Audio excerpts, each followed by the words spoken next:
at ang unipormeng kupas na may bahid ng dahas. Dudublihin ko sahod nyo, wag na kayo lumihis ng landas. Hulihin nyo mga gumagawa ng masama, kahit pangalan ko nakataya. Akong bahala sa kaso nyo, basta kayo ang nasa tama. Pero ano ang isinukli? Bakit kayo nagpunyagi? Pinakain nyo sa mga estranghero ang 80 na lolo'y parang may mali.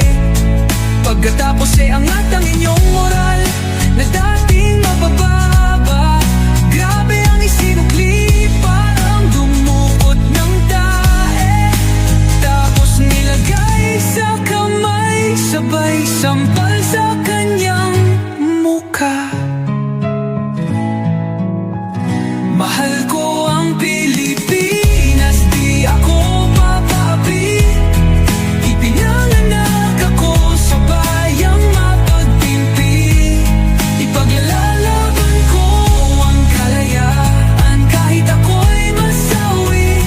Sisikatin ang araw, muli tayo magsasamang nakangiti.